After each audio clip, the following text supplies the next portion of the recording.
and we are rocking and rolling at 10:07. We're early here. Well, yes, we're early, but we're also late because that's just how we roll here on the Sportskeeda YouTube or Sportskeeda Wrestling Facebook channel and the Wrestle Binge by Sportskeeda YouTube channel. Appreciate everybody who's joining us for this edition of Smack Talk. Yes, we are on about an hour early today because there's no Rampage. NBA playoffs are going on hot and heavy.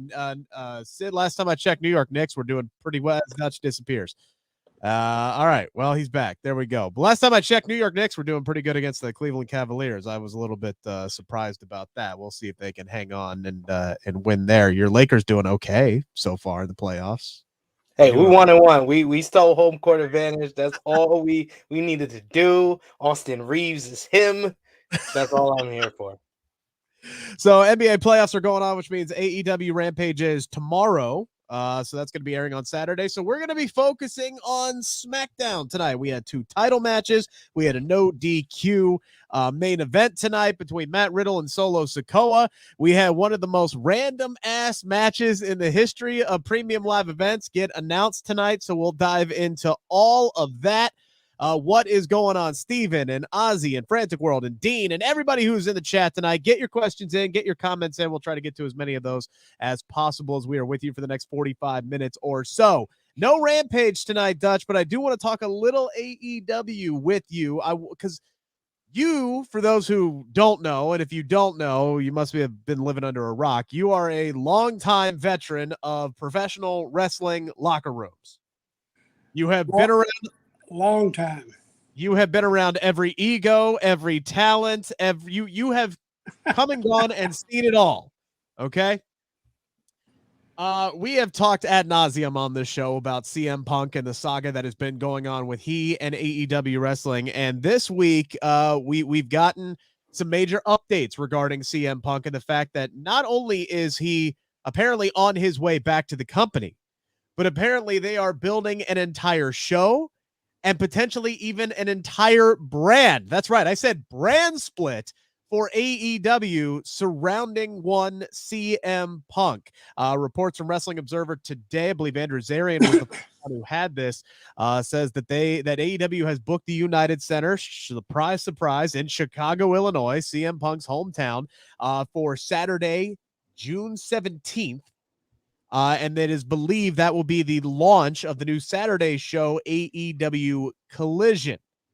Now, there's also been some reports, SP3, and back me up here. I want to make sure I got this factually correct, or at least as much factually correct as rumors can be.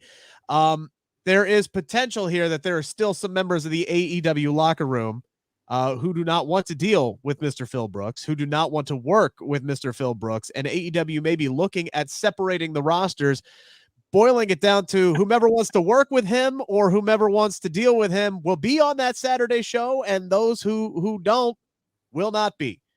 Do I have that about right based off of the assessments that you've read?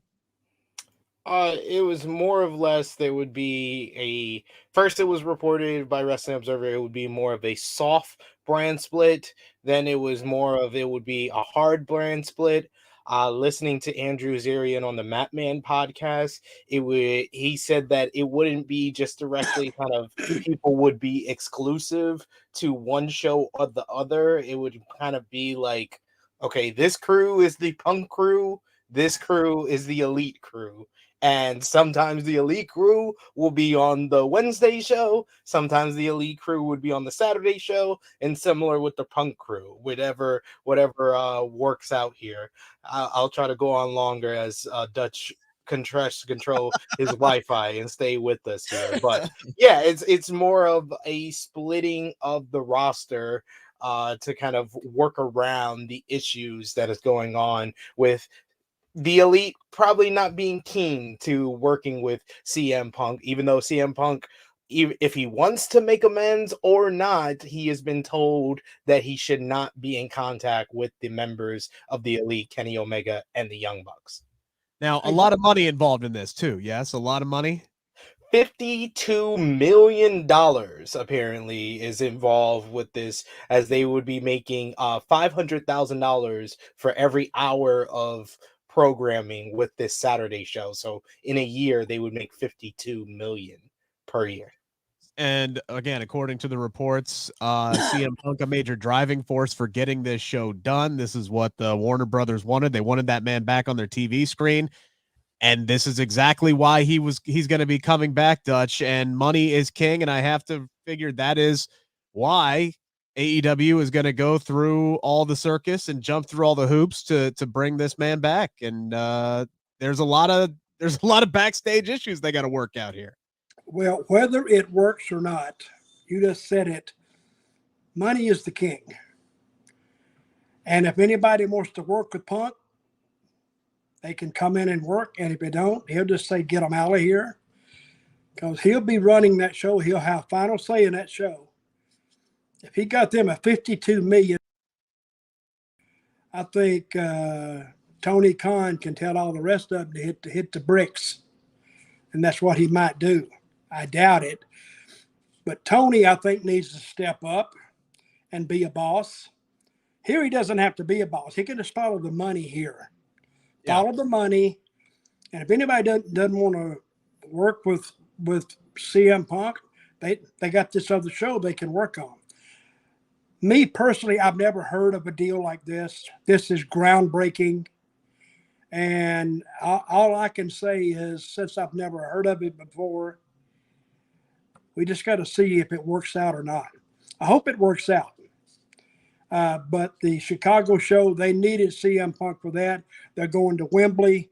They'll need him for that. And I hope all this works out. But this does put CM Punk in a highly, highly advantageous role in the company. And I don't care who doesn't like him. If the Bucks don't like him, if Omega doesn't like him, or Moxley doesn't like anybody who doesn't like him, I think Tony will go with the 52. Where'd you go? Where did he go? Am I the only one with working Wi-Fi today? What's going on here? Yeah, What's going what on? the hell? No, sorry. I meant to black out my camera so I could get something out of my eye, and I took myself off the screen. I'm sorry. But we'll have to wait and see if it works or not. Yeah, this is something that I've never heard of before. I mean, in Dutch, like I don't think AEW is unique to any other locker room before. There have been disagreements, there have been spells, there have been talent that have worked with one another that have absolutely hated one another. Right? Like this, that's what seems to be unprecedented for this situation, is that somehow, some way, despite there being so much money on the table, as Dutch continues to drop out as well, we are off to just a roaring start.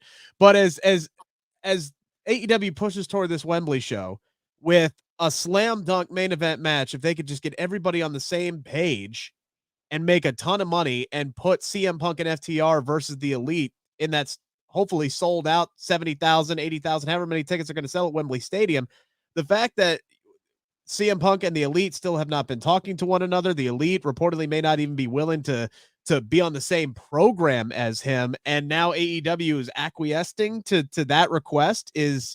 That's what's unprecedented about this to me, is the fact that you've had spells before. You've had disagreements before. Thunder Rosa and Britt Baker hate each other.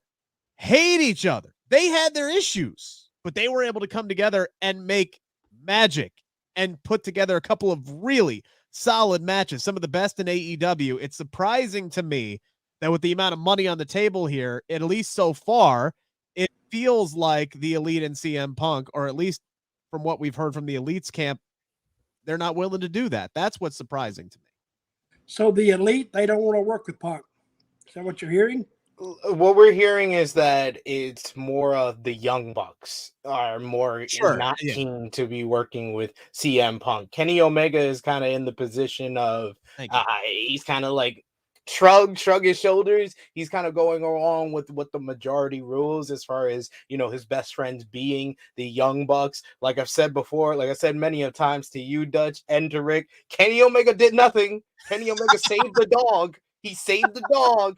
He's like, everybody's going crazy. We got people biting each other, throwing chairs. Let me save a dog. And then he got bit for it by a human being.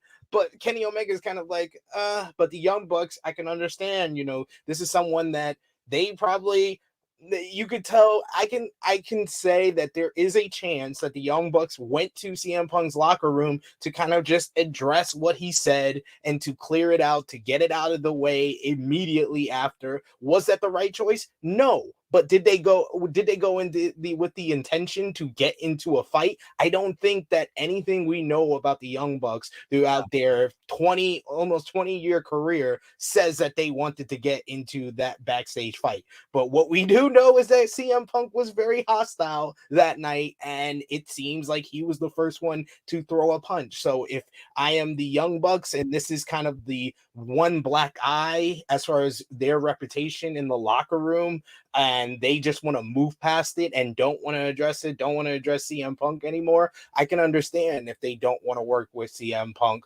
But I also do understand the fact that Tony Khan is saying, this is my biggest draw. This is a guy that potentially, if this show goes down, the Chicago, United Center, he would sell out the United Center twice on a rumor. Yep. On a rumor. He did it once on a rumor. And now this would be twice. Well, let's give credit. Let's give credit where credit's due. Sean Rossap sold out the United Center. Let's give credit where credit's due. Sean Rossap. It's a rumor. It's a rumor, regardless of who reported the rumor or not.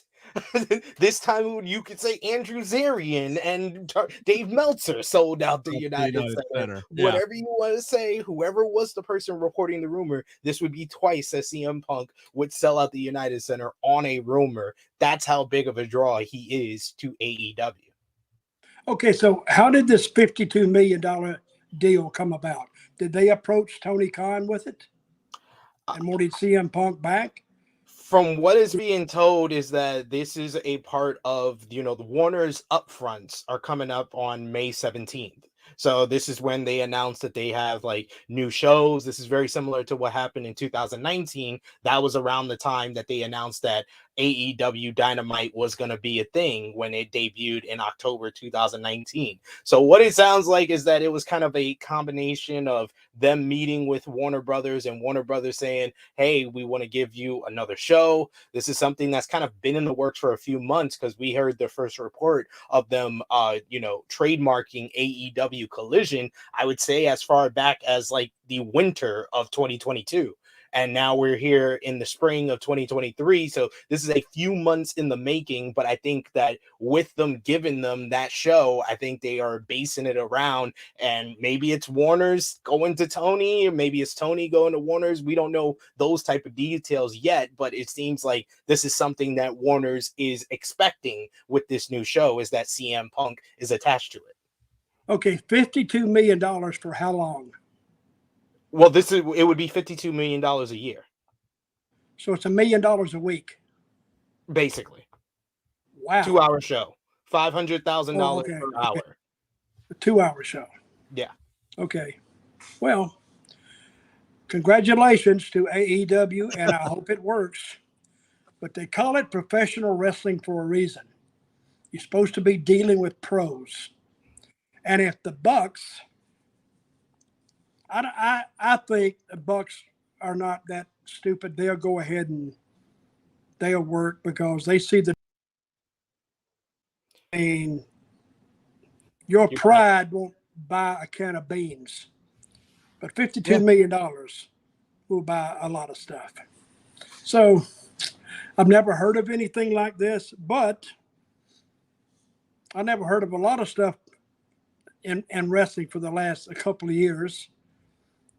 And it's changing, it's evolving. So, and it's actually a good sign for pro wrestling that they are willing to pony up $52 million on a gamble. I guess they don't know what it's going to do. Well, I think at this point, anything involving CM Punk is a gamble, because whether cooler heads may prevail and he may be on his best behavior, but who knows when the next incident might happen. You hope for the best, but history speaks for itself. And also durability has to come into question, because the last 2 times Tony Khan has been ready to strap the rocket to this guy, he's ended up getting hurt. So anything involving CM Punk is a gamble at this point. As great as he is, as big of a draw as he is.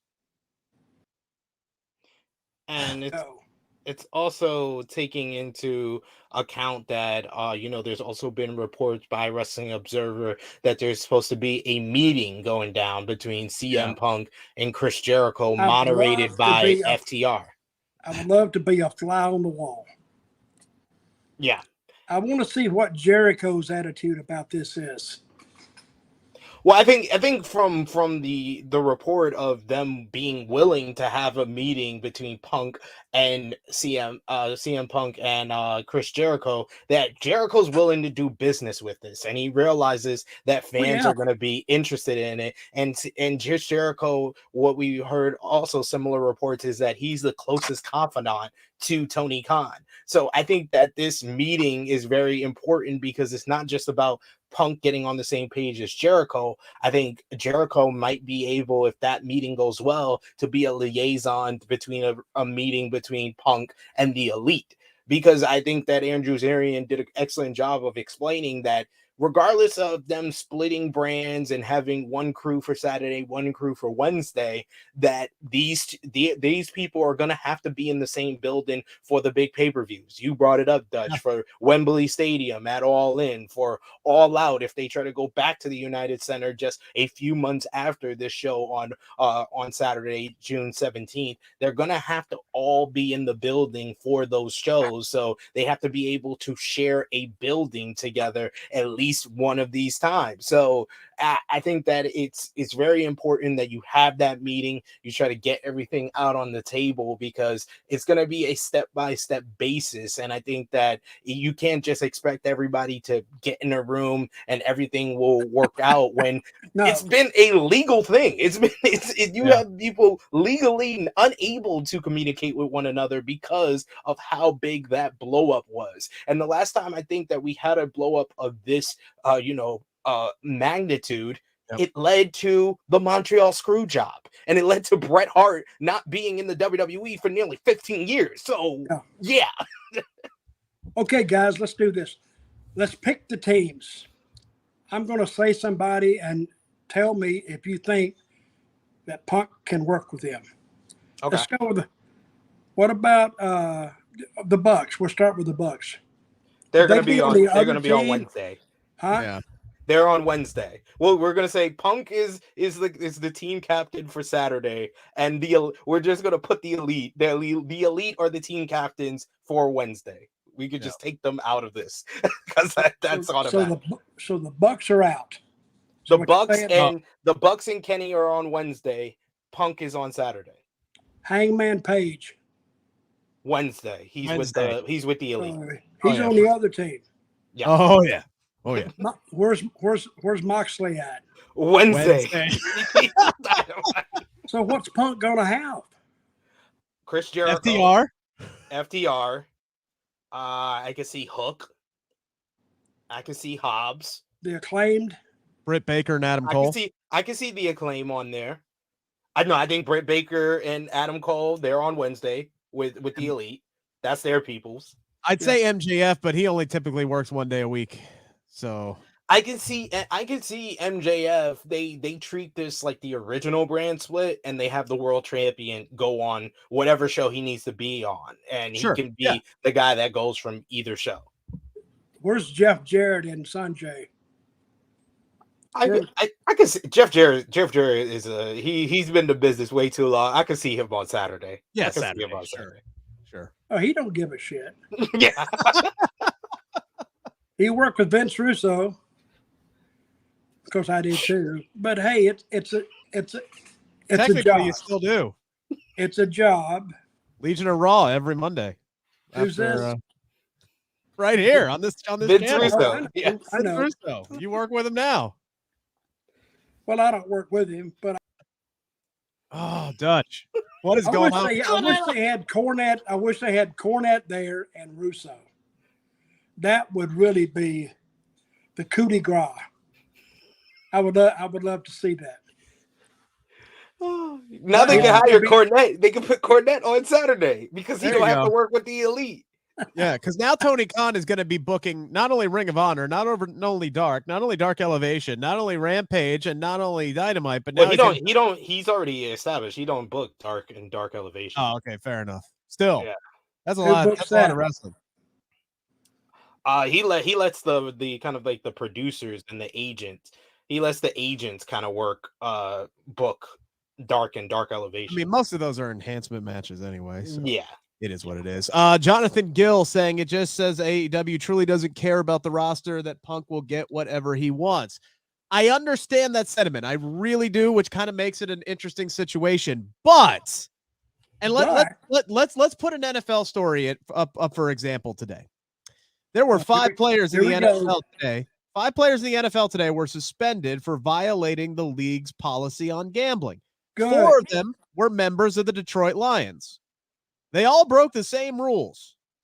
2 of those guys were cut from the team immediately. 2 of those guys were kept. Why do you think that was? Because 2 of those guys had talent that were worth keeping around and waiting around, and 2 of those guys were not. CM Punk, it's an unfair world. He's a draw. He's a talent. He's a name. He's the biggest draw in the company. With that comes special privileges. That's just the name of the game. And $52 million is a hell of a reason to keep CM Punk around and give him another shot and bring him back to AEW. Dutch, one thing that makes this even more interesting, all this money that Warner Brothers and Discovery are throwing at professional wrestling, and there's at least some rumblings that they could be interested in hopping in the media rights negotiations with WWE on top of all of this. Well, they say that, and I wrote it down, then I probably read it back to myself. But WWE is thinking about shopping around Raw and SmackDown. Yeah. So if they can get money like that, what does Fox pay WWE? I can't remember the dollar figure. I know think it came out to like overpaying. 200 mil. After like it was a 4-year deal, and I think it was like worth like 200 million. And according to the ratings, they overpaid. Yeah. So they're not getting their investment back that they thought they would be getting. Go into your PayPal and get up. We'll start it with like $8,000 and just see how long it takes us. Wait, you think I have that? Well, yeah, you have that. You're got funny. All the money. I got 2 kids in daycare. I ain't got shit. Daycare is expensive. Daycare is as expensive as I heard. Is it expensive? $20,000 a year for 2 kids. No shit. Swear to Christ. Swear. Damn. Swear. Why do you think I got 5 jobs, Dutch? I gotta work so other people can watch my kids while I work. That's how it works. Oh my God. Oh, it's terrible. Well, like anything else, we'll wait and see how this comes out. Yeah, and nothing's official until it's official. But we can only go off of the information that we have been given. One other thing before we dive into SmackDown here, Dutch, that I did want to bring up. Your good friend Bret the Hitman Hart made a bit of some headlines this week where he, and I'm going to paraphrase here. The quotes are out there if you want to go find them. But he was a little critical of the style of professional wrestling these days. Bringing up the thigh slapping and a lack of storytelling, and maybe more focus on the high spots and the athleticism and storytelling inside of the matches, and criticized it, whether it's AEW or WWE. And I think a lot of people will look at this and go, oh, well, old man yells at clouds, veteran of the business, doesn't like how the sport that he was involved in has evolved to today's audience. I know you were able to read those quotes. And you had some thoughts. You kind of agree with him, but you kind of don't agree with him as well. Yeah, I do kind of agree with him, and I kind of don't agree with him because WWE, I think, does unnecessary moves when it's not really needed. And I will go over a couple of moves tonight that I saw on SmackDown that were absolute botches, and I'll tell you about in a second. But I do agree with him because story dictates how much money you're going to draw. I've seen some stinkers that sold out and they came back and sold out again. I mean, stinkers. Now that was That was years ago because it was a different world then. Now I think it's more. I'll tell you what I saw. NXT, they must have had these two cheerleaders. They were doing backflips, not at each other, but what the purpose of doing the backflip was. They weren't doing it at each other, but I didn't understand it. Right. And they go to these, and I respect this, that Dante Martin coming off that ladder. Why? Because in the fans' mind, it's going to last about 15 seconds. But in his career, if it doesn't heal right, he's going to remember it the rest of his life. And I do things like that. I don't know why the agents let that go through, because it might take somebody getting killed, and he could have died from that.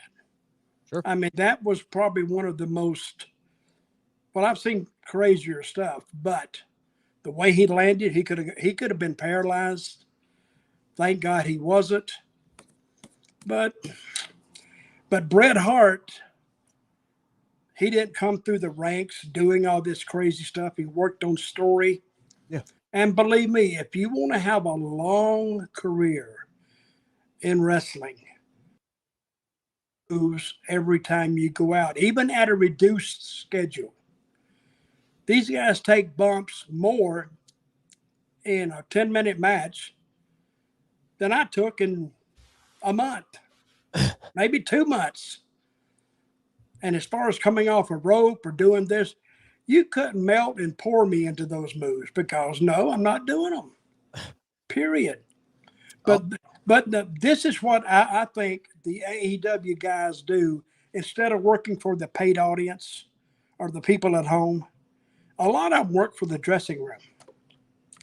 You know what I mean? They want to go back to the dressing room, and some guy said, man, what a friggin' move. And he's not lying. It was a hell of a move. But and I guess I don't know what they pay. I guess they're paying good, I hope.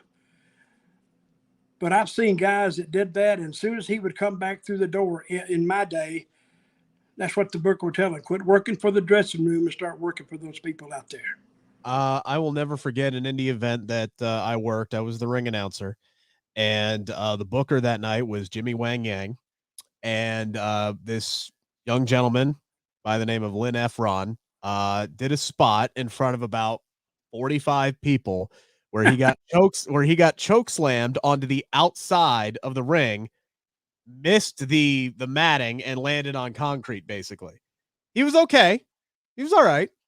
Probably adrenaline in the moment. He didn't feel it until the next day. But the second he walked back, exactly what you said, Dutch. It was like, hey, man, what are you doing? Don't kill yourself for 45 people. Let's save those kind of spots for the big moments. All right. You know, pick your spots with those kind of moments. But in today's world, man, where you have these high flying athletes that do all insane, you got big dudes. You've got monsters that back in the day that would have been like the Kevin Nash style of, I'm just going to give you a forearm to the back and you fall down, who are doing moves that the cruiserweights used to do, right? Bigger, stronger, faster athletes than ever. That's when you get people who are trying to one-up one another, because, Sid, as you well know, that's what the audience craves nowadays. Like, yes, we can sit here and harp on storyline and investment, and I'm more of a storyline guy than a high spot guy.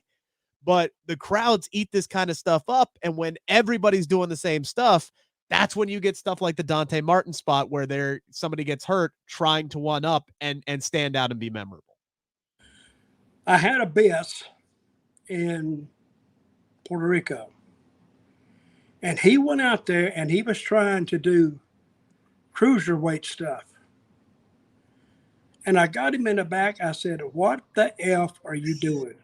I'm just out there, you know. He's a good guy, scared of his own shadow sometimes, but really a sweet guy. I said, stop doing that. You're 320. You're not 220. You're not 200. Act like a big man. That's how I'm booking you. You're a monster. So quit flying around and acting like you're damn Shawn Michaels in here, because you're not. You're Kane, and you're work accordingly. And he says, oh, okay. I told Abyss one night, I told this story. He went out, and I was going to have him beat this local Puerto Rican guy. I can't remember his name. Oh, the Puerto Rican guy. Oh, he hated that. Oh, he didn't like to get beat. And I'd seen him a couple times in the previous weeks. When he was losing, he'd lay on his ass. I told Abyss, I says, I'm going to watch this match. And I says, if that son of a bitch, like if he like no sells you, I want you to be looking back here at this dressing room door. Because if he does it one time, I want you to kick the living shit out of him. So the guy went out there, and Abyss did something to him, and the guy got it. Went, oh, like that didn't hurt. Oh, I blew up, and Abyss looked at me. I said, kill it. And Abyss started kicking his ass. I mean, within reason, and the guy stopped it. So he didn't no sell it anymore. I said, lay on him, and when you kick him, kick the shit out of him. If he's going to treat you that way, then treat him the way that you want to be treated. So, but anyway. I don't know how we got on that topic, but I'm glad we did. Well, I just told a story. Yeah, I love it. I love story time with Dutch, but we've been on the show for a half hour now. We haven't talked about SmackDown. So let's dive into that. The lead story is out the way. Let's dive into the show tonight. Only got one to do. 2 hours of wrestling, and it started off with Finn Balor and Damian Priest defeating Rey Mysterio and Santos Escobar tonight.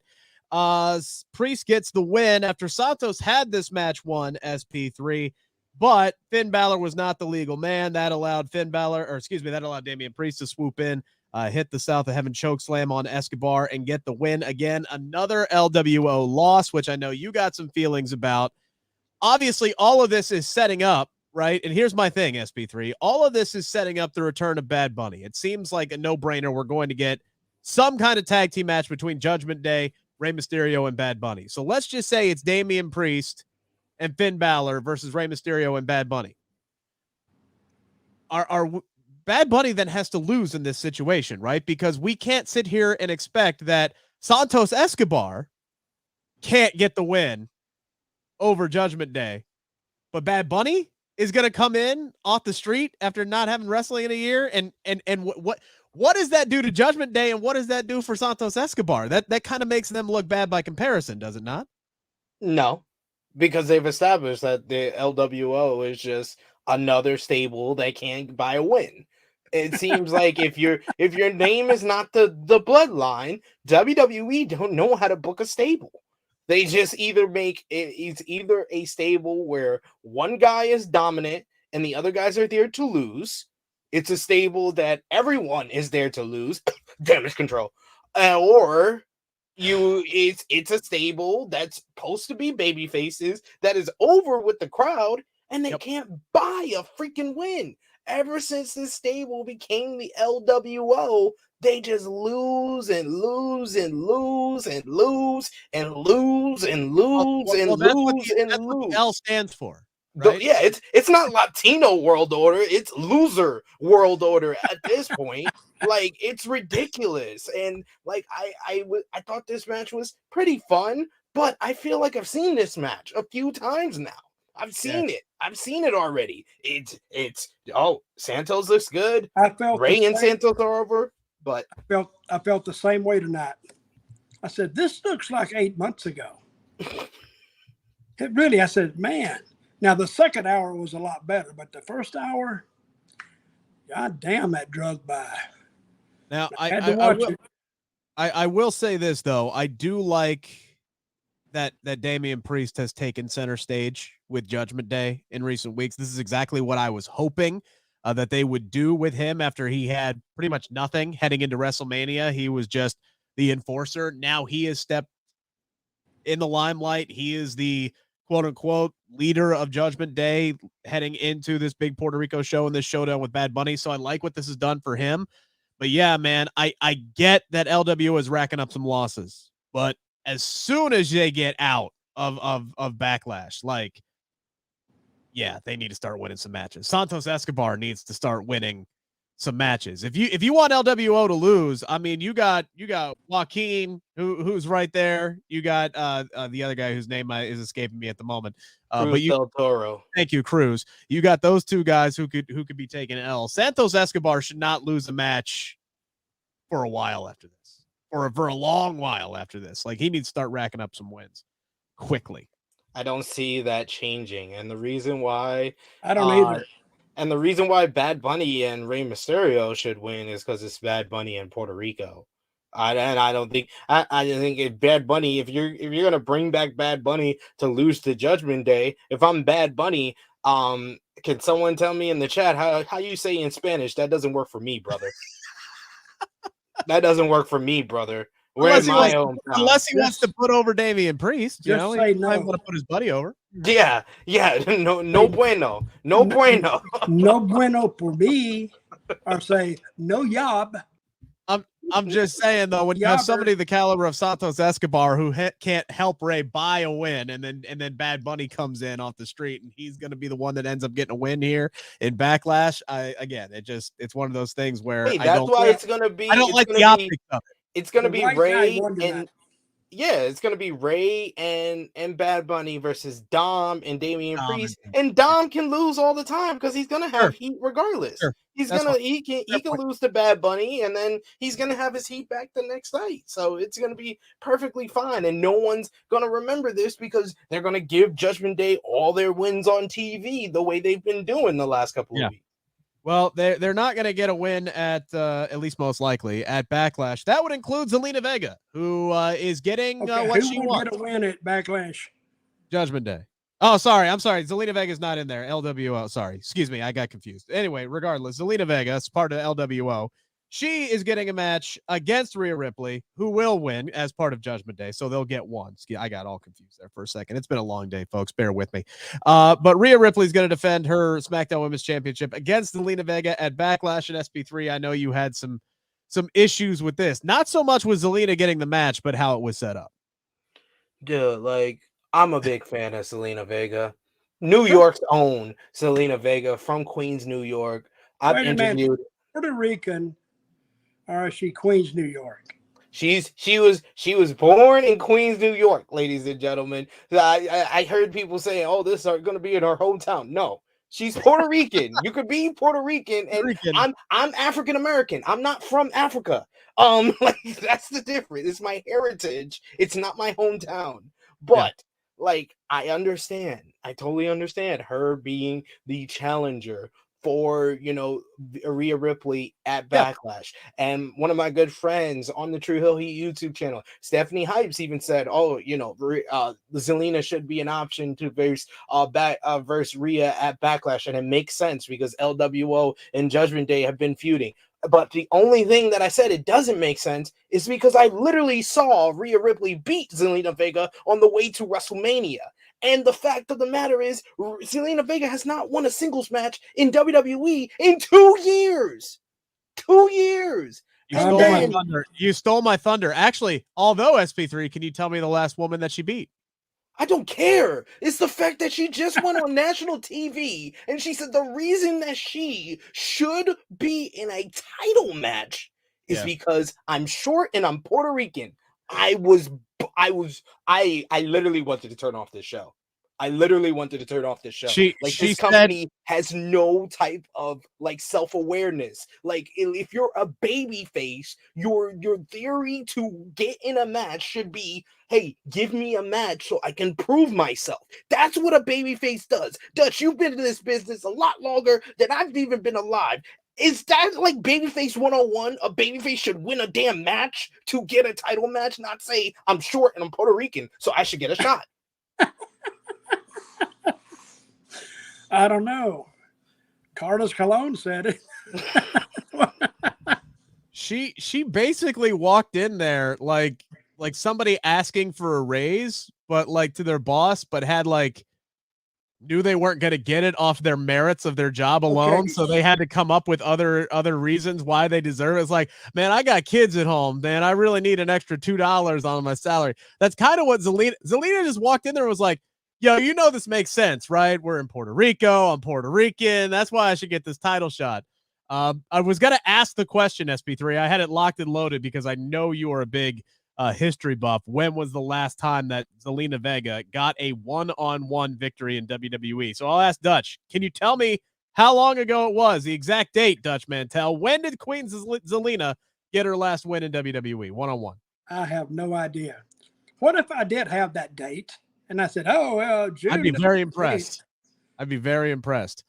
It was December 13th, 2021, Monday Night Raw against. That's 3 years. Almost almost 2.5. That's 2 years. December 13th, 2021, Monday Night Raw against Rhea Ripley. How about that, sports fans? Oh. So the rematch, 2.5 years in the making. Her last win, though, came in a tag team. Remember when her and Carmella were tag team champs? They actually successfully defended their titles January 3rd, 2022 against Nikki ASH and Rhea Ripley. So she's got her last 2 wins have come over Rhea Ripley. She's looking to make it 3 in a row in Backlash. It ain't gonna happen. She's got her number. She does. Yeah, that was a 100% little bit. Her asking for that that title match. That was a little sketchy. And then they didn't. The guy told her, "I will talk to Rhea and I will talk to the head guy, or whatever." And then all of a sudden, comes up later, pops up. The font is already made. That's easy as hell. And to be fair, Zelena did miss a lot of time. She wrestled Bianca Belair on April 11th and then didn't show up until last December when she joined Legado del Fantasma. So she did miss a lot of time over the course of that 2 years. It's not like she's been losing for 2 years straight. She did miss some time. All right. So I guarantee you that match was Zelena Vega and Rhea Ripley. They'll blow they'll blow it out in Puerto Rico. Oh, that'd be great. Match. All she had to do was don't get any of us wrong here, folks. Zelina's awesome. She's great. Highly underutilized. Love her to death. Yes. Can we get her a win next week on SmackDown? Please. Exactly. That's all I ask for. Just give her a win so she feels like a contender. She can beat Lacey Evans. She can beat Tegan Knox. She can beat literally anybody. She can't beat Lacey Evans. Sure she can. That's Absolutely bullshit. she can. That's bullshit. Beat Lacey Evans. Why not? Let's go. Else. Beat Lacey Evans in a 2 out of 3 falls match, 2-0. I don't give a shit. No. Just give her a dang win. Lacey needs to just squash her. And then you know what? After Zelena wins a match next week, have her win another one the following week. We still got 2 SmackDowns before we get to Backlash. Our next match was Braun Strowman and Ricochet versus the Viking Raiders.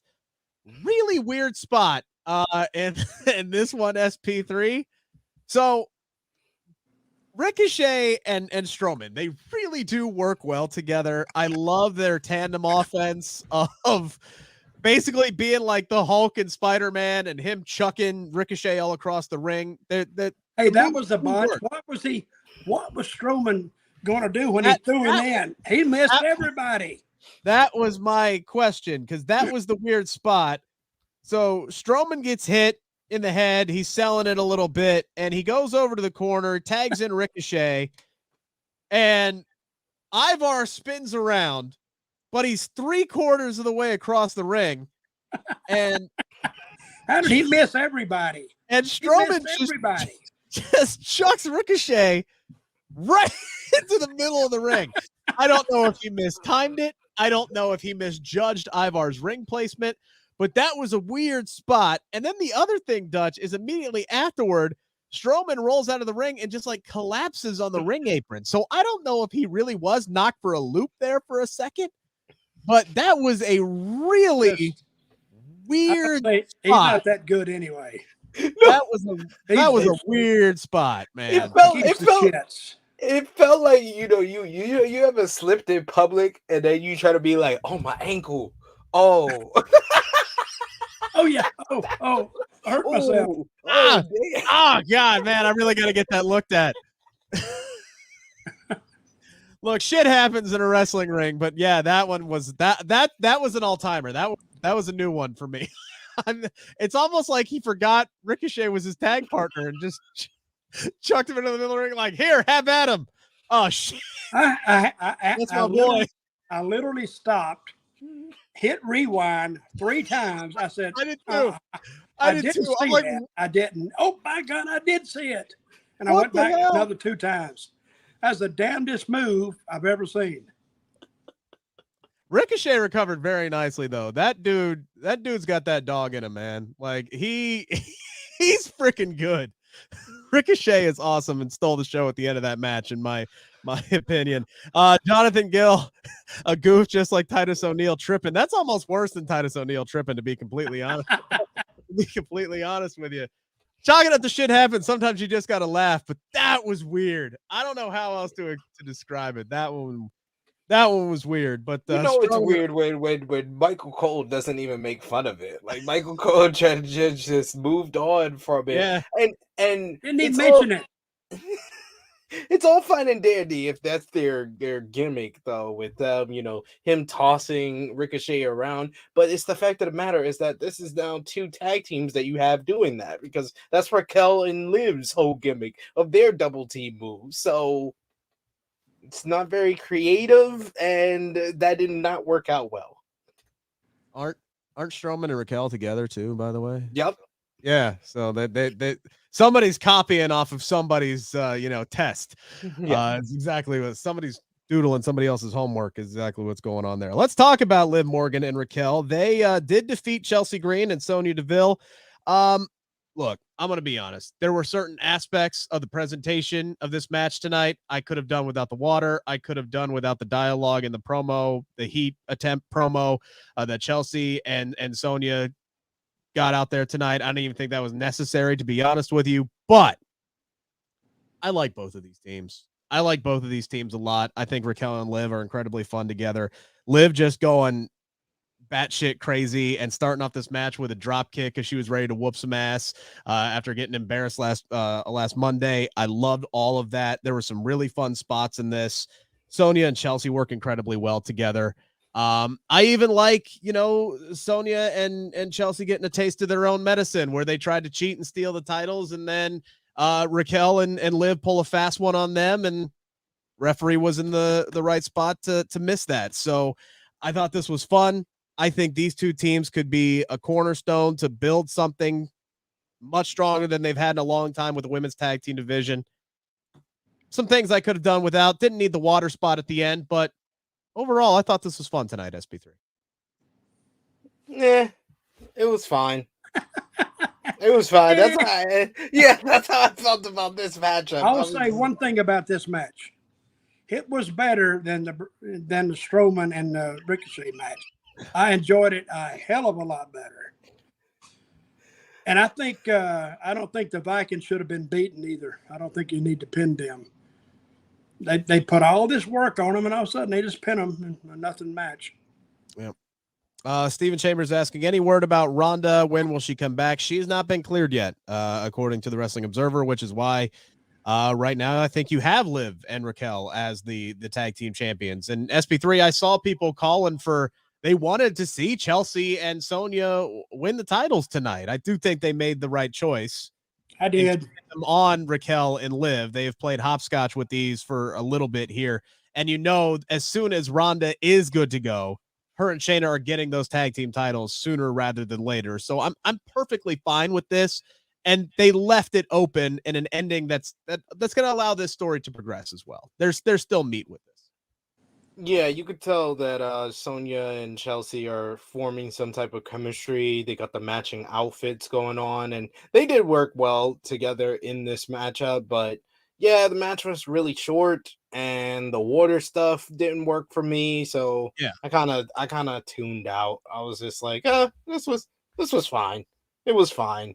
But I would even say I like the last 5 minutes of Ricochet and Braun Strowman versus Viking Raiders more than I did I think this match went a whole 5 minutes. So yeah, I would say that. I'm surprised this really only got one segment tonight, especially on a show that was very video package heavy. did we really need I think that WrestleMania recap, as brilliantly as it was put together, was about as long as this match was. So I do take issue with that.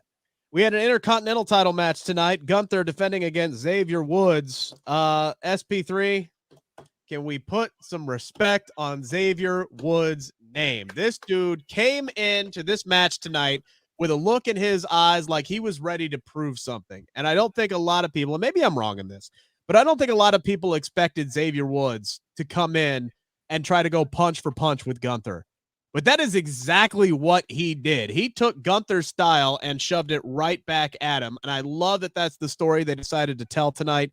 This was a spectacular showing for him. He was never going to win the Intercontinental title over Gunther tonight. But the way that they presented him, the way that he stood up with Gunther, and the way that even Gunther had to beat him, he had to choke him out. Like, there's a lot to like about what these two guys did tonight. I thought Xavier Woods put in a hell of a underdog babyface performance. He fought from underneath and he fought hard. He was hard hitting, trying to match Gunther's style. The near fall on the top rope leg drop was great and got a huge reaction from those fans. So this was what you wanted, because it felt like Xavier Woods was elevated coming out of this, and it's not too often they have done that with him as a singles performer. But this is another testament to Gunther being just the perfect Intercontinental champion, because every single time he goes out there and he has a title defense, regardless of the guy he's beating, who it is, and them losing, they come out of it looking better. We felt higher on Ricochet than we did against Gunther than we did tonight after that botch. Same thing with Braun Strowman in the matchup against Gunther. Same thing with Sheamus at Clash at the Castle. Same thing with Sheamus and Drew at WrestleMania. That's the testament of a great heel champion, is you're going to win, but in the end, you elevate your opponent. And that's exactly what he did with Xavier Woods once again. So Gunther needs to be the longest reigning Intercontinental champion of all time, because it just gets better and better with each defense. Yeah, they found something in Gunther they need to really protect, because he has a long run there. And we're talking about, Bret Hart saying things about AEW. He would love Gunther, because Gunther, he makes every opponent he beats look like a chore. Like he had to really struggle to get past them. He made Xavier look like a champion tonight. And both men left in better shape than when they went in, because Gunther left as the champion and Xavier left putting up one hell of a fight. Like you said, he fought from the downside and he got beat, but there's no shame in losing like that. He just got beat. So, and I like champions like that, because I think when that chop that Gunther has, it must really sound off in the building. Oh, it does. 1,000,000%. People, when they hear that, they go, wow, he is knocking the living crap out of him. And he don't mind getting hit back either. Hit me back. So Gunther is, to me, he's rookie of the year as far as I'm concerned.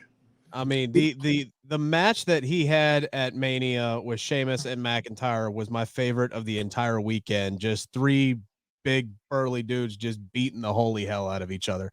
And yeah, Gunther will dish it out, but he will take it at the same time. Now, Dutch, what do you think this could do for a guy like Xavier Woods, who is known primarily as a tag team performer? He has been with the New Day now for over a decade. He's one of the most decorated tag team performers, but I don't think, and maybe I'm wrong on this, but I don't think people look at Woods and put him on the same platform as or Kofi, who are two former world champions. Do you think that, Xavier has kind of shown that he could be that guy if they gave him that opportunity? What do you mean, that guy, the champion? Yeah, somebody on that same level. Kofi Kingston won a world title. Big E won a world title. Hopefully Big E is able to come back soon. I saw somebody in the chat asking about him. They're still waiting, more tests and things to see how his neck is. So he's just waiting to get the word from doctors about whether he'll be able to come back. But I think Xavier Woods is a guy that has long been overdue. But when you say somebody when you bring up Xavier Woods, not a lot of people put him in that, yeah, this guy could be a world champion one day category. And they don't put him there because they haven't put him there. And could he get there? Yeah, he possibly could get there. But what works against Xavier is because he's been there so long. And when you become part of the furniture, it's like you got you want to redecorate a living room, and all of a sudden you take the old recliner that you love, but it's become just a part of the set, and you put a new recliner there. Now you're going to notice that new recliner. I think him being around so long kind of works against him, and it works against it works against everybody. Because we were bitching like bastards like 8 months ago, like, oh God, those people again. And it's not exciting. But I was watching this match, and there was a few times I said, what if they let Xavier win? Because look, a time or two, he may have had it. Yeah. And 1, 2, and he kicked out. But I enjoyed the match. Xavier did an excellent job. He really did. The height he got on that leg drop from the top rope. Oh, yeah. Jesus, that was Montez Ford level height that man achieved. He achieved flight tonight. It was spectacular. I jumped out of my chair when he hit that damn leg drop on Gunther tonight. I loved this match. I love this for Xavier. I'd love to see him at least one day win a singles championship. He won King of the Ring. He did, and they took it away from him 3 months later, probably because he didn't want to turn heel with it. But I'd love to see this man win the Intercontinental title or the United States Championship. I'll say this much. This was his first one-on-one opportunity at singles gold since 2015 tonight. Last time he did it, he faced John Cena in a United States Open Challenge, a match that ended in a disqualification. Hopefully this is the first of many more to come for Xavier Woods. We did get some new match announcements tonight for Backlash, by the way, coming up on Saturday, May 6th. In addition to Zelena Vega and Rhea Ripley for the SmackDown Women's title being made official, Austin Theory will be defending his United States Championship against both Bobby Lashley and Bronson Reed. Love this. Bronson Reed and Bobby Lashley were spectacular 2 weeks ago. This match makes sense. There has been a build up to it. Bronson Reed interfering on Monday, and Lashley and Lashley and Austin Theory on Monday. So this set up perfectly fine. I feel like somebody made a mistake though when they flashed a graphic that Seth Rollins is going to be facing Omos at Backlash. Gentlemen, either one of you, take the floor. Was there a setup I missed? Was there a promo? Was there a backstage segment? Was there a digital exclusive? Was there a tweet? Was there was there a report? Was there anything about this? No. This not that I know. This got chucked out of nowhere. We haven't seen Omos since the Raw after Mania when he squashed Elias. And he wasn't even supposed to be there that night. That was a last-minute addition. They had to run around backstage, reportedly, find that man and help him get into his gear so he could have the first match of the night against Elias because he wasn't supposed to be on the show. It was lucky he was at the damn venue. That was a last-minute change. They have literally had no plans for this man, at least Triple H, since he lost to Brock Lesnar at WrestleMania. Now at Backlash, he's going against Seth Rollins? Who, what, when, where, or why? Well, what? This makes no sense. This makes no. Give me a backstage segment. Give me something. I feel like this graphic got thrown up prematurely. Like they shot something for this coming Monday, and somebody effed up and put this out on Friday. Well, help me. I don't know where. Sense. I thought the same thing. I says, wait a minute. I don't even know if they even know each other. I don't know. I don't even know if they've introduced themselves in the dressing room. Hey, I'm Seth Rollins. I'm almost. I don't even know. So where the match come from, I have no idea. Hey, here's a theory, a conspiracy theory. Vince is back in creative. I just thought I'd throw that out there. This definitely seems like Hunter got a call and said, hey, we need Omos on this card. I don't care how you do it. Get him on the card. And then, yeah, my terrible Vince impersonation aside.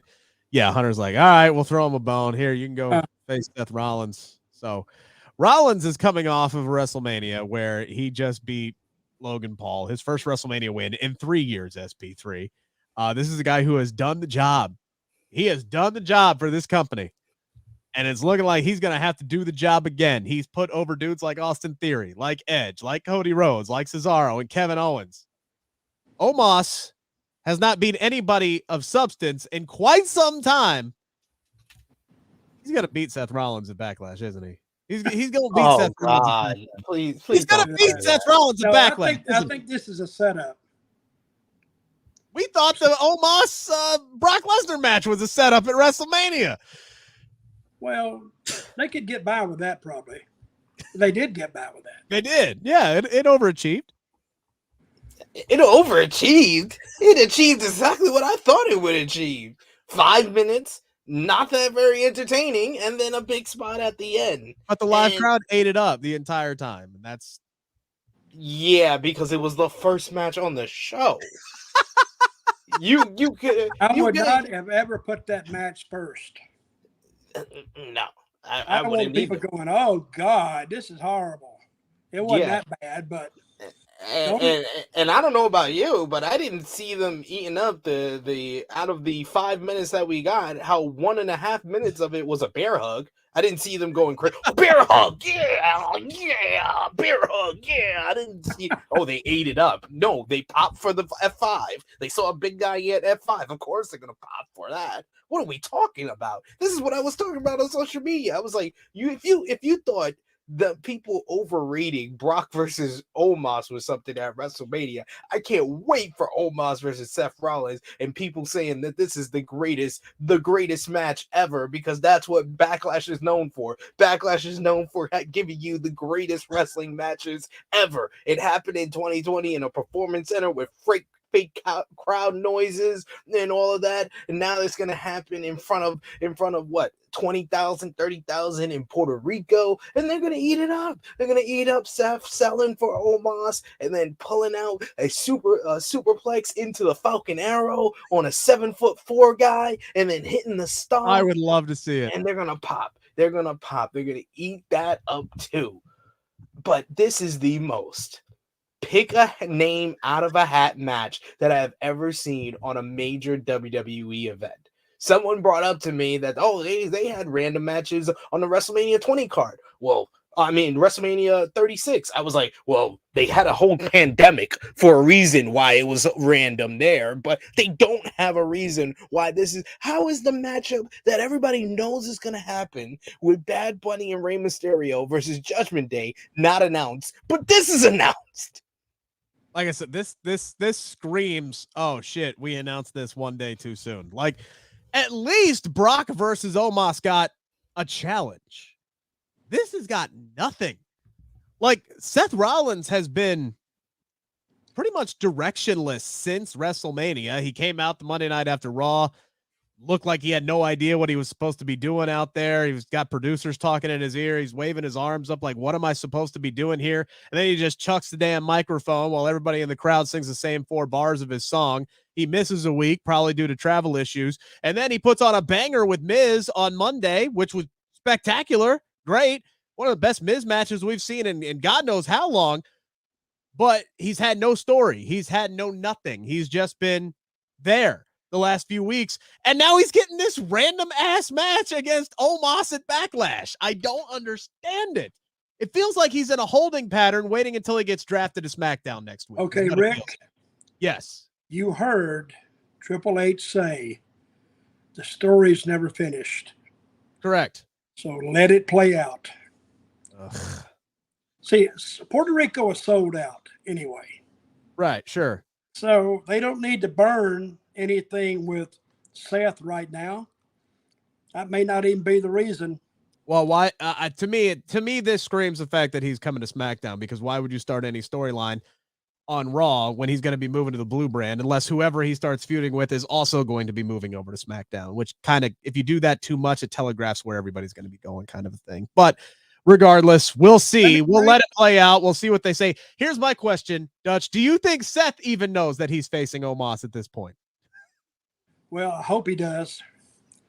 I hope somebody, I don't know where he is tonight, but somebody say, hey, do you know you against Omos in Puerto Rico? What the fuck? This is go crazy. I assure you, there's no. How many draft picks do they usually have on the show? Say that again. Well, how many draft picks do they usually have on the draft? Oh, yeah. Dude, it changes, man. Every year they do something different, which is why I'm sitting here. I'm like, can we get some draft rules announced tonight? Like, I'd love to figure out, what this is going to look like next week, but on a year-to-year basis, man, they do something different every year. Sometimes they do like 5 picks a night, each one, or they do 5 rounds. Before they've done like, I think the last time they did it, SP3, correct me if I'm wrong, but on SmackDown, they did like 4 rounds where Raw got 3 picks and SmackDown got 2 picks. And then the rest of it, they moved it over to Monday night and did something similar. And then they had draft picks on the internet as well. I don't know. It does weird, but I would guess we're going to get somewhere around 20 picks. Really? 15 to 20 picks. Because they'll do 5. They'll do 5 at a bunch. So that'll be boom. Do they say so-and-so from SmackDown is being traded to Raw 4? No. And they mention another name. No. So it's one name. Yeah, one name. Everybody goes in the same tumbler, and then whoever is making the picks, which I'm sure we probably won't know, but whoever is making the picks will say, number 1 overall pick, hey, we choose Roman Reigns. Boom. Monday Night Raw, you're next. This isn't like the NFL draft where there's 15 minutes in between each selection. It's, hey, we take Roman Reigns number 1. Okay, well, we take Rhea Ripley number 2. Okay, well, we take Bianca Belair number 3. Okay, well, we take Seth Rollins number 4, and so on and so on. And they'll probably do them in picks of 5 intervals mixed in throughout the night. So we'll get somewhere between 20 and 25 picks next week. So SmackDown does 1 pick and then Raw does a pick. Yeah. Okay. Usually in one round they give Raw 3 picks and SmackDown 2 picks because Raw has that 3rd hour they got to fill. So Raw's roster is always going to be bigger. Typically. My big question is, who gets maximum male models? Who gets that? Ooh, that's a good question. Well, they just went to It's a Raw. They just went to Raw, so they got to stay with Raw to be on. Okay, Raw. I think Chad Gable will come to SmackDown. I think Gable will come to SmackDown, and Otis and the rest of Maximum Male Models will stay on Monday Night Raw. We do have a super chat I want to get to before we talk about our main event tonight. Randy Hawkins donating $5. Thank you so much, Randy. We appreciate it. Dutch, can a heel faction's dominance get annoying? And there are, I get where people are coming from here. There's a lot of fans who share this sentiment. Bloodline and Roman Reigns squashing everyone is getting annoyingly old. Now, Roman Reigns is squashing everybody, but to be fair, the Usos did just drop the tag team titles. We'll see how next week's rematch goes against Sami and Kevin. But Dutch, this is a sentiment that a lot of people are sharing with Roman Reigns now approaching 1,000 days as the Universal Champion. Can it get annoying? Yes. And hopefully they listen to the people and they will change that. Roman Reigns is probably over more than everybody they got over there, I think. But they pushed him like a son of a gun for 3 years, 4 years. And he will be like the heel, like Ric Flair. They pushed him so long when they turned, and he was a babyface, really. He was a heel they loved. And I think Roman can do the same thing. But they got to find the heel to face him. That's why Gunther is so important to them. Because I wouldn't pay, but I would think about it. I would like to see Roman and Gunther. Yeah. After a long story, and both of them can talk, and because if you saw them, they don't even got to touch. That's the worst thing they can do is touch. If they just go and just, all they got to do is look at each other and build it and build it and build it. And that would probably be the only match you really need on that card that night to sell it out. I mean, they'll pack it, but I think Roman needs another heel. He needs to, when they turn him, which they will at some point, he needs a big, massive, dominating heel. And the only one who fits that right now, could be different in 6 months. Sure. The only one fitting that description right now would be Gunther. There's a second. Who's that? Solo Sikoa. That's who I really think that they're building for Roman. But when he turns babyface. I think, that would work too. That would really work too. Because then you got that whole bloodline story. Yeah. Now you just bring that whole story, since people have literally lived that story. It's like we've been in the living room with Roman and Jay and Jimmy and Heyman and Solo. It's like you're a member of the family, and now they have a spat. Yeah, you're right there. Solo would be a hell of a choice. And Iron Lion, he's not ready at the moment, but we're talking slow build because this is after Roman turns babyface. And honestly, the way you probably potentially could turn Roman babyface is by having the bloodline finally turn on Roman. I mean, Roman, never forget, Solo is not in the bloodline because of Roman Reigns. The elders put Solo Sikoa in the bloodline to protect Roman Reigns. So Roman, and Paul Heyman is such a sneaky little bastard. Yes. He could have been working behind just to save his own skin, which is totally believable. He will hop on wherever his meal ticket is. We have seen that. And that's the perfect way to even heat Solo up, is that Heyman chooses him.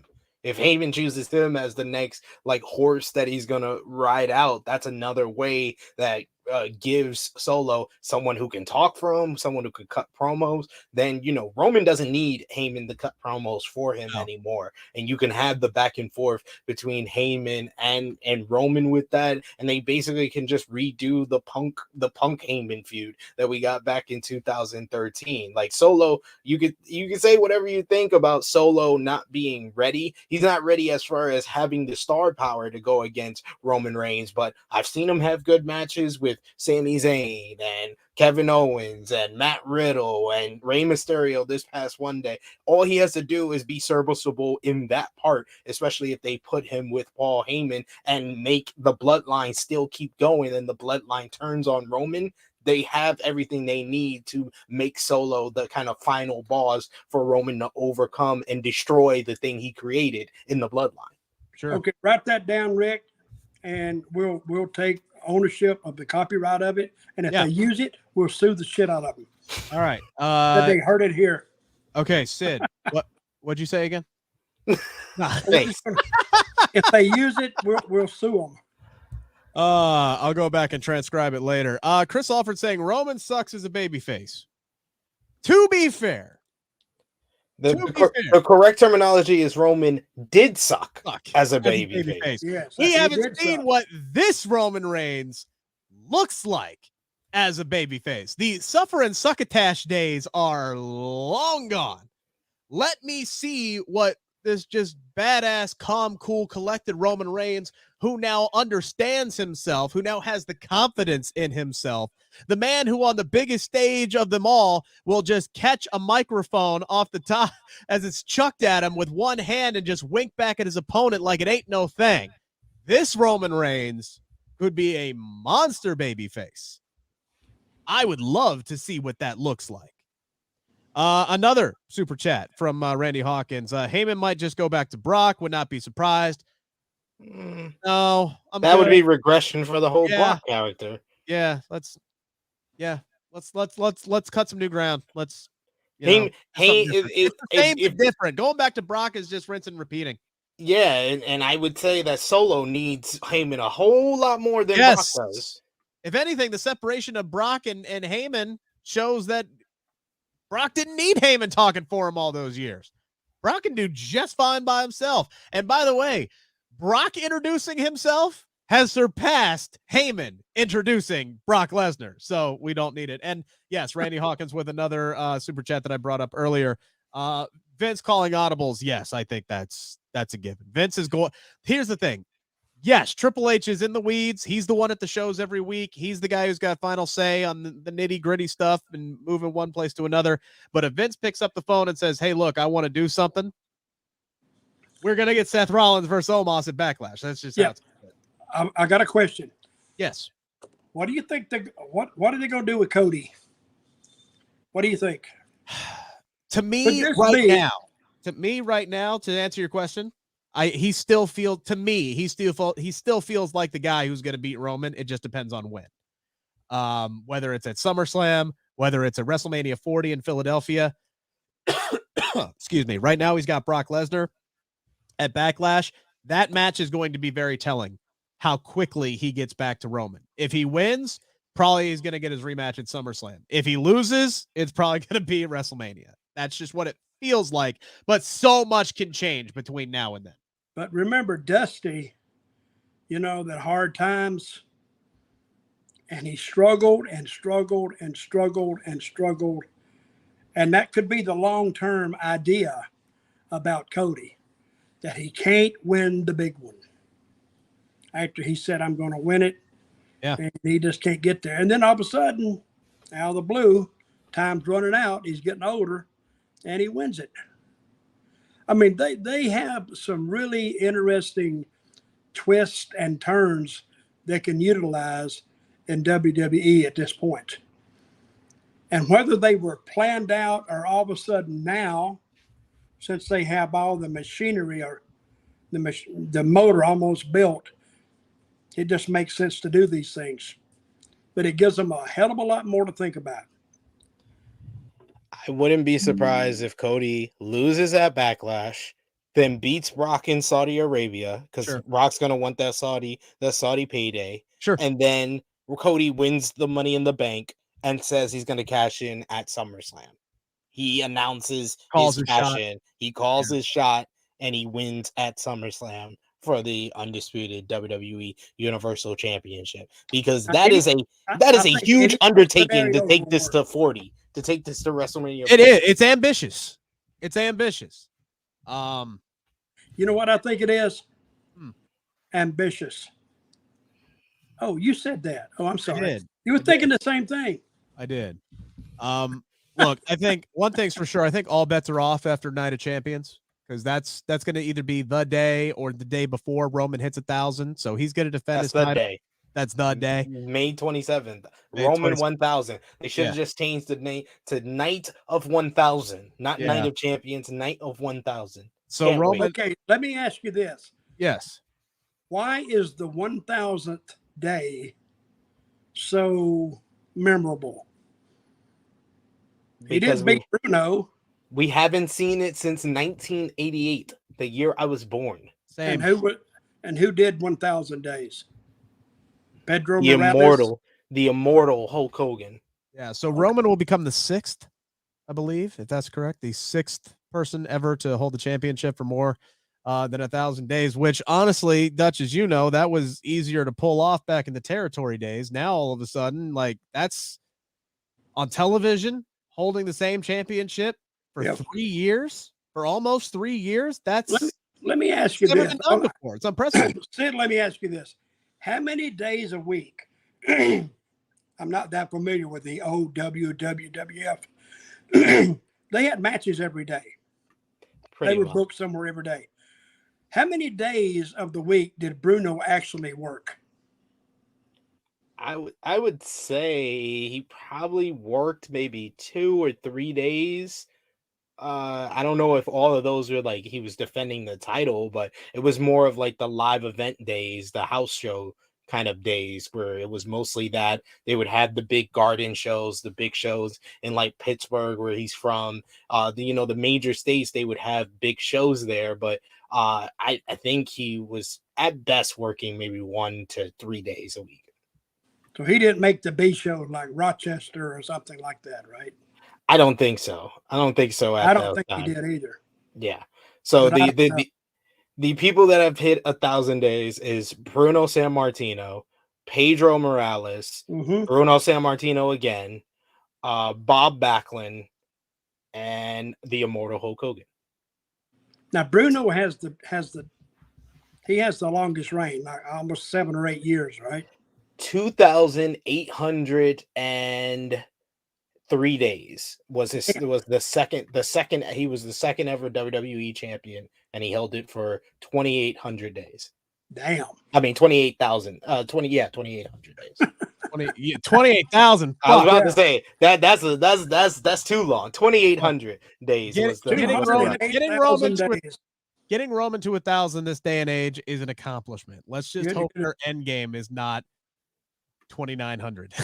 Because May 27th is 1,000 days, and then if he makes it to, I believe, June 24th, 25th, he would pass Pedro Morales's reign of 1,027 days. Right now, if I had to bet, I'd say he's losing it at SummerSlam. The question is that I have for you two guys: who should Roman beat in Saudi Arabia to get to 1,000 days? Who should his opponent be? The winner of the dream match at Backlash of Omos and Seth Rollins. That would be Seth Rollins. That's good. Seth Rollins is the guy. Good choice. Rollins has got to be the guy, and I wrote about this today for Cage Side Seats. He's got to be that guy who gets there because he's the only guy on Heyman's Murderers Row list that you won't see. He never got his opportunity at a rematch with Roman after he got screwed at the Royal Rumble in 2021. So he's been sitting here waiting and waiting and waiting, and again, doing the job for WWE and putting others over. Now he finally gets over Logan Paul. Hopefully he beats Omos and frickin' Puerto Rico and can get drafted to SmackDown, and now he's the top babyface. Cody's over on Raw. Sammy's in the tag team division. Seth can be the top singles babyface on a show all of his own, and he should go right up, square up with Roman Reigns and face him in Saudi Arabia. He won't win. But this is Roman's final boss. Rollins has his number. This just makes so much sense that his final hurdle to make history is beating his old Shield partner. I think that just makes too much damn sense. Randy Hawkins with another super chat. We do appreciate it. Cody Rhodes doesn't have many friends in WWE. I'm assuming you're speaking character-wise. Wait till Survivor Series War Games. We will be seeing Team Cody versus Team Bloodline. I sure as hell hope we've moved on by the time Survivor Series rolls around in November, that we're not seeing Team Cody versus Team Bloodline. Let's do something else, shall we? By the way, I don't even think it's a given that we're going to get War Games back at Survivor Series this year. That's going to be interesting to wait. We have not talked about the main event here real quick, guys, but we're over on time. So real quick, thoughts on Solo Sikoa getting another big win over Matt Riddle tonight. Riddle was able to fight off the Usos for a little bit, but that allowed Solo enough recovery time after he was buried underneath the announce table to get in, hit a big Samoan spike that Michael Cole thought was a clothesline. He gets the win, and then Riddle gets one deed through a table. Your guys' I was surprised we didn't see Sammy and Kevin tonight. Yeah, they established they weren't there, wouldn't which have I hurt was anybody. calling bull crap on, but I guess they really weren't there. So I don't know But what they're the says main. now. They got a match next week, right? So I don't know why they didn't show up tonight. Sure. I don't know. Can't All say. right, screw it. I'm quitting. They didn't I'm even quitting give a good WWE. reason. They just said they weren't They there. weren't here. Yeah. Like they're just roaming now. Wait a minute. They said they weren't there. Yeah. Well, how many times have they said somebody's not here, and then all of a sudden Yeah, And they're they're that's there. why I called hiding behind BS. the damn curtain or under the ring? Yeah, like when the Usos came out, I was waiting for Sammy and Kevin to show up. I'm like, oh yeah, they aren't here. No, they really weren't. They just left their tag team partner at Backlash to the Wolves. No backup whatsoever. That didn't make a lot of sense to me. You know, WWE Creative, they listen to our show. You know that, right? I believe it. Yeah. They called me the other day. Oh boy. They said, kayfabe. I said, okay, yeah, sorry. Who knows? Kayfabe, brother. Who knows why Kevin and Sammy weren't actually there tonight? Maybe there's a very, very good reason they weren't there tonight, but and a storyline standpoint, they had no reason not to be there. It seemed dumb for them not to show up. Because again, it just leaves their tag team partner to the Wolves. SP3, what do you think of the main event tonight? I thought it was a good matchup. Solo Sikoa once again getting a big win. I always love to see that because they're trying to establish him. It's kind of been the fake it until you make it kind of theory with the Solo Sikoa kind of push, because he's not, ready made, like everybody's saying in the chat. He's not ready made to be a main eventer, but they're giving him all these wins, so eventually he'll be viewed as such. But I don't know how smart it is, because Riddle is just coming back, so he takes back-to-back losses in a matter of weeks. So you're kind of establishing Riddle down by trying to put Solo up here, but hey, he had to take the loss here because he's versing Solo Sikoa, and he's the more important factor for WWE right now. Yeah, let's just hope we don't see this match again next week. That would be 3 weeks in a row.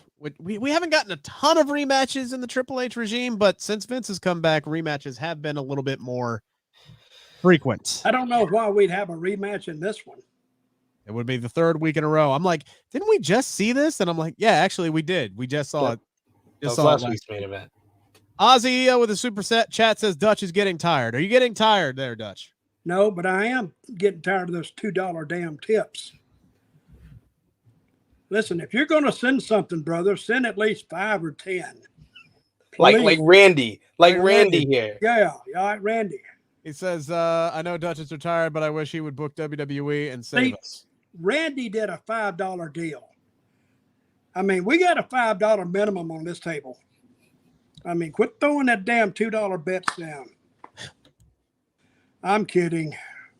Not All really. right, Dutch, what do you got going on, man? Same old stuff. I'm writing my 3rd book. Yep.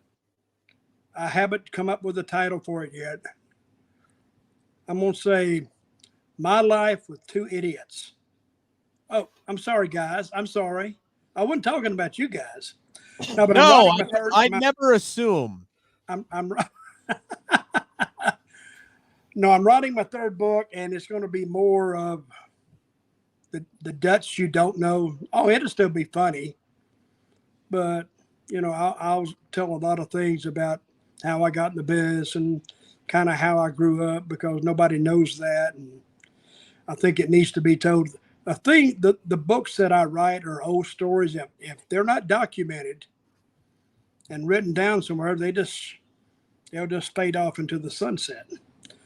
But if you want to write me and inquire about my 2 books, Dirty Dutch Mantell with 2 L's at gmail.com, and I'll get right back to you in about 10 days.